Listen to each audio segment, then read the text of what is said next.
Hello, I'm going to read part 3 of James and the Giant Peach.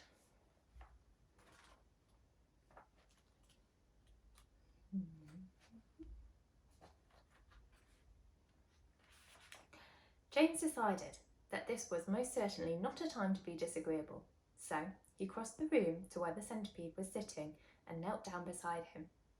"Thank you so much," the centipede said. "You are very kind." "You have a lot of boots," James murmured. "I have a lot of legs," the centipede answered proudly, "and a lot of feet. 100 to be exact." "There he goes again," the earthworm cried, speaking for the first time. "He simply cannot stop telling lies about his legs. He doesn't have anything like 100 of them. He's only got 42. The trouble is that most people don't bother to count them. They just take his word. And anyway, there is nothing marvellous, centipede, about having a lot of legs." "Poor fellow," the centipede said, whispering in James's ear. "He's blind. He can't see how splendid I look." "In my opinion," the earthworm said, "the really marvellous thing is to have no legs at all and to be able to walk just the same." "You call that walking?" cried the centipede. "You're a slitherer. That's all you are. You just slither along." "I glide," said the earthworm primly. "You are a slimy beast," answered the centipede.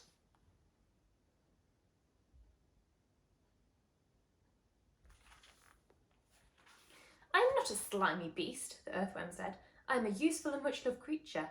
Ask any gardener you like, and as for you, I am a pest," the centipede announced, grinning broadly and looking around the room for approval.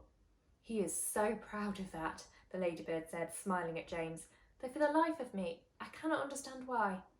"I'm the only pest in this room," cried the centipede, still grinning away, "unless you count old green grasshopper over there. But he is long past it now. He's too old to be a pest any more." The old green grasshopper turned his huge black eyes upon the centipede and gave him a withering look. "Young fellow," he said, speaking in a deep, slow, scornful voice, "I have never been a pest in my life. I am a musician." "Hear, hear," said the ladybird. "James," the centipede said. "Your name is James, isn't it?" "Yes." "Well, James, have you ever in your life seen such a marvellous, colossal centipede as me?" "I certainly haven't," James answered. "How on earth did you get to be like that?" "Very peculiar," the centipede said. "Very, very peculiar indeed. Let me tell you what happened. I was messing about in the garden under that old peach tree, and suddenly a funny little green thing came wriggling past my nose. Bright green it was and extraordinarily beautiful, and it looked like some kind of a tiny stone or crystal." "Oh, but I know what that was," cried James. "It happened to me too," said the ladybird. "And me," Miss Spider said.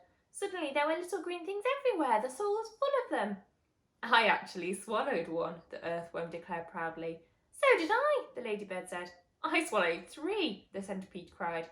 "But who's telling the story anyway? Don't interrupt."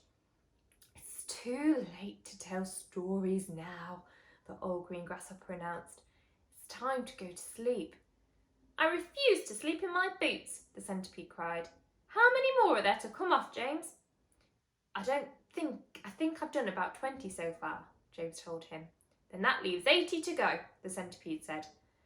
22, not 80, shrieked the earthworm. "He's lying again." The centipede roared with laughter. "Stop pulling the earthworm's leg," the ladybird said. This sent the centipede into hysterics. "Pulling his leg?" he cried, wriggling with glee and pointing at the earthworm. "Which leg am I pulling? You tell me that." James had decided that he rather liked the centipede. He was obviously a rascal, but what a change it was to hear someone laughing once in a while. He had never heard Aunt Sponge or Aunt Spiker laughing aloud in all the time he had been with them. "We really must get some sleep," the old green grasshopper said. "We've got a tough day ahead of us tomorrow, so would you be kind enough, Miss Spider, to make the beds?" A few minutes later, Miss Spider had made the first bed. It was hanging from the ceiling, suspended by a rope of threads at either end, so that actually it looked more like a hammock than a bed. But it was a magnificent affair, and the stuff that it was made of shimmered like silk in the pale light. "I do hope you'll find it comfortable," Miss Spider said to the old green grasshopper. "I made it as soft and silky as I could. I spun it with gossamer. That's much better quality thread than the one I use for my own web." "Thank you so much, my dear lady," the old green grasshopper said, climbing into the hammock. Ah, this is just what I needed. Good night, everybody. Good night. Then Miss Spider spun the next hammock and the ladybird got in. After that she spun a long one for the centipede and an even longer one for the earthworm. And how do you like your bed? She said to James when he came to his turn. Hard or soft? I like it soft, thank you very much, James answered. For goodness sake, stop staring around the room and get on with my boots, the centipede said. You and I are never going to get any sleep at this rate. And kindly line them up neatly in pairs as you take them off. Don't just throw them over your shoulder. James worked away frantically on the centipede's boots. Each one had laces that had to be untied and loosened before it could be pulled off. And to make matters worse, all the laces were tied up in the most terrible, complicated knots that had to be unpicked with fingernails. It was just awful. It took about 2 hours. And by the time James had pulled off the last boot and had lined them up in a row on the floor, 21 pairs altogether, the centipede was fast asleep. Wake up, centipede, whispered James, giving him a gentle dig in the stomach. It's time for bed. Thank you, my dear child, the centipede said, opening his eyes. Then he got down off the sofa and ambled across the room and crawled into his hammock. James got into his own hammock, and oh, how soft and comfortable it was compared with the hard bare balls that his aunts had always made him sleep upon at home. Lights out, said the centipede drowsily. Nothing happened. Turn out the light, he called, raising his voice. James glanced round the room, wondering which of the others he might be talking to, but they were all asleep. The old green grasshopper was snoring loudly through his nose. The ladybird was making whistling noises as she breathed, and the earthworm was coiled up like a spring at one end of his hammock, wheezing and blowing through his open mouth. As for Miss Spider, she had made a lovely web for herself across one corner of the room, and James could see her crouching right in the very centre of it, mumbling softly in her dreams. I said, turn out the light, shouted the centipede angrily. Are you talking to me? James asked him.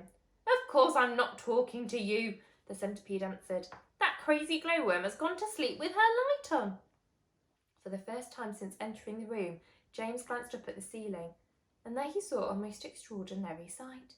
Something that looked like a gigantic fly without wings, it was at least 3 feet long, was standing upside down upon its 6 legs in the middle of the ceiling, and the tail end of this creature seemed to be literally on fire. A brilliant greenish light as bright as the brightest electric bulb was shining out of its tail and lighting up the whole room. Is that a glowworm? asked James, staring at the light. It doesn't look like a worm of any sort to me. Of course it's a glowworm, the centipede answered. At least, that's what she calls herself. Although, actually, you are quite right. She isn't really a worm at all. Glowworms are never worms. They are simply lady fireflies without wings. Wake up, you lazy beast.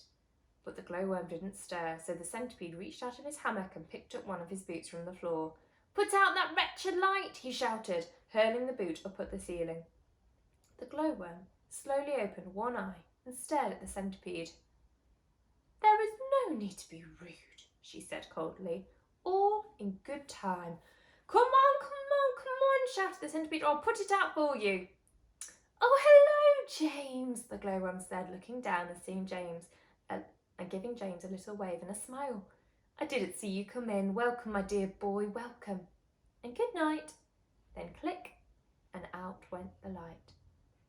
James Henry Trotter lay there in the darkness with his eyes wide open, listening to the strange sleeping noises that the creatures were making all around him, and wondering what on earth was going to happen to him in the morning. Already he was beginning to like his new friends very much. They were not nearly as terrible as they looked. In fact, they weren't really terrible at all. They seemed extremely kind and helpful in spite of all the shouting and arguing that went on between them. Good night, old green grasshopper, he whispered. Good night, ladybird. Good night, Miss Spider. But before he could go through them all, he had fallen fast asleep.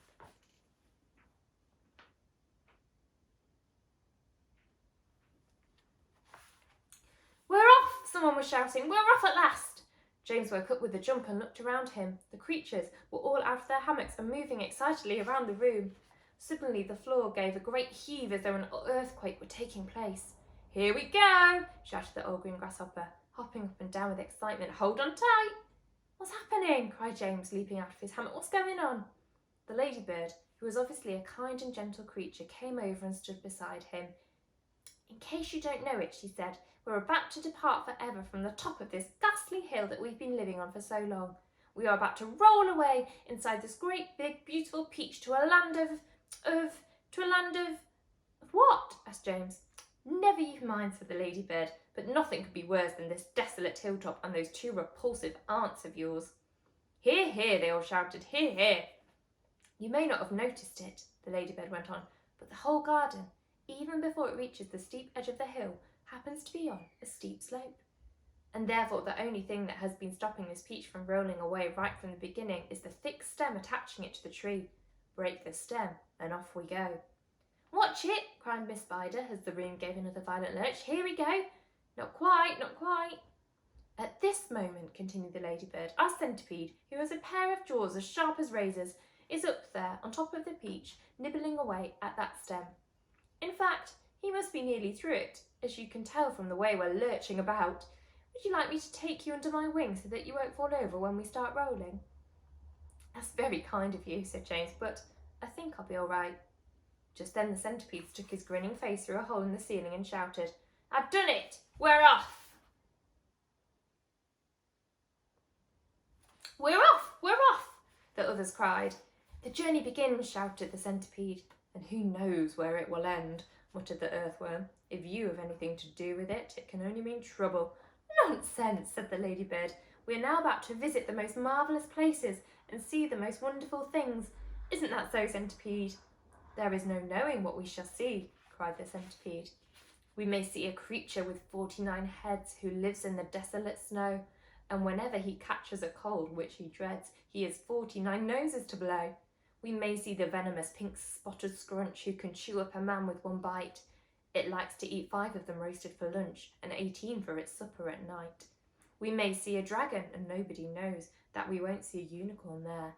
We may see a terrible monster with toes growing out of the tufts of his hair. We may see the sweet little biddy bright hen, so playful, so kind and well bred, and such beautiful eggs. You just ball them and then they explode and they blow off your head. A gnu and a rhinoceros surely you'll see, and that enormous and horrible gnat, whose sting when it stings you goes in at the knee and comes out through the top of your hat. We may even get lost and be frozen by frost. We may die in an earthquake or tremor. Or nastier still, we may even be tossed on the horns of a furious dilemma. But who cares? Let us go from this horrible hill. Let us roll, let us bowl, let us plunge. Let's go rolling and bowling and spinning until we're away from old Spiker and Sponge. 1 second later, slowly, insidiously, almost gently, the great peach started to lean forward and steal into motion. The whole room began to tilt over, and all the furniture went sliding across the floor and crashed against the far wall. So did James and the ladybird and the old green grasshopper and Miss Spider and the earthworm, and also the centipede who had just come slithering quickly down the wall. Outside in the garden, at that very moment, Aunt Sponge and Aunt Spiker had just taken their places at the front gate, each with a bunch of tickets in her hands, and the first stream of early morning sightseers was visible in the distance, climbing up the hill to view the peach. We shall make a fortune today, Aunt Spiker was saying. Just look at all those people. I wonder what became of that horrid little boy of ours last night, Aunt Sponge said. He never did come back, did he? He probably fell down in the dark and broke his leg, Aunt Spiker said. Or his neck, maybe, Aunt Sponge said hopefully. Just wait till I get my hands on him, Aunt Spiker said, waving her crane. He'll never want to stay out all night again by the time I've finished with him. Good gracious me, what's that awful noise? Both women swung around to look. The noise, of course, had been caused by the giant peach crashing through the fence that surrounded it, and now, gathering speed every second, it came rolling across the garden towards the place where Aunt Sponge and Aunt Spiker were standing. They gaped, they screamed, they started to run, they panicked.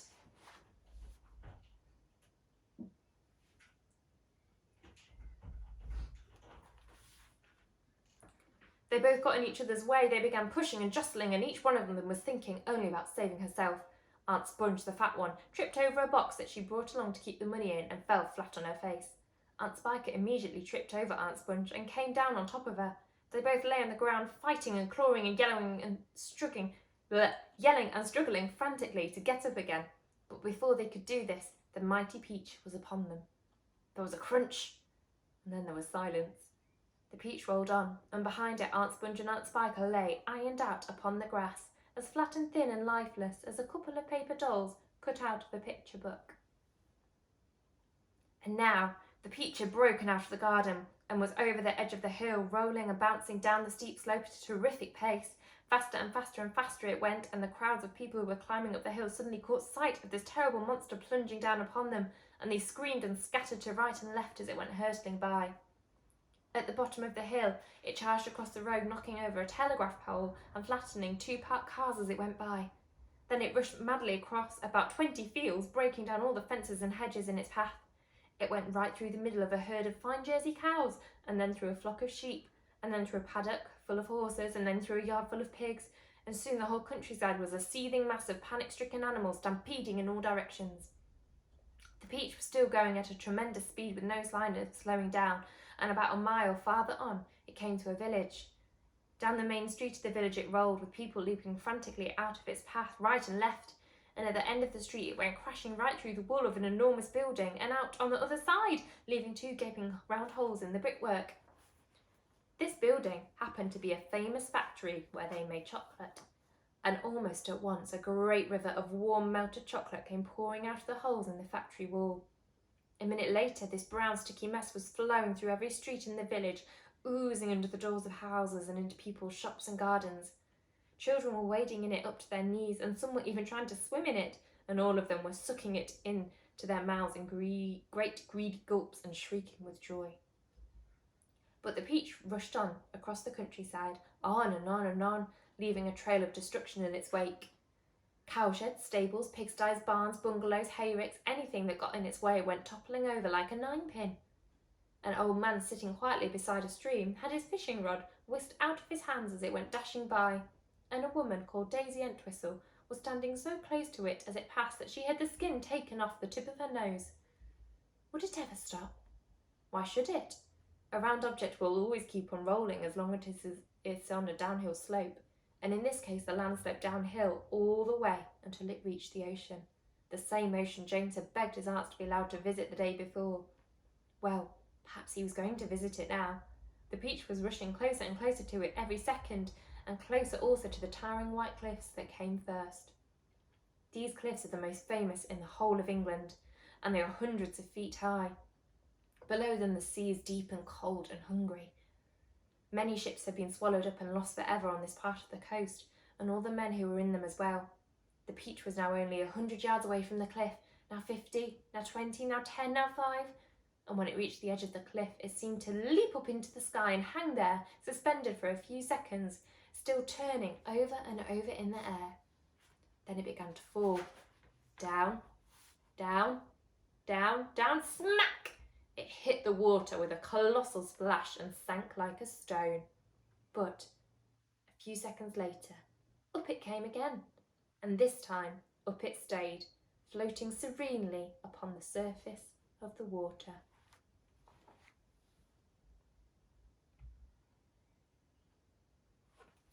So that was part 3. I hope you've enjoyed it, and next week I will post part 4 for you. Bye!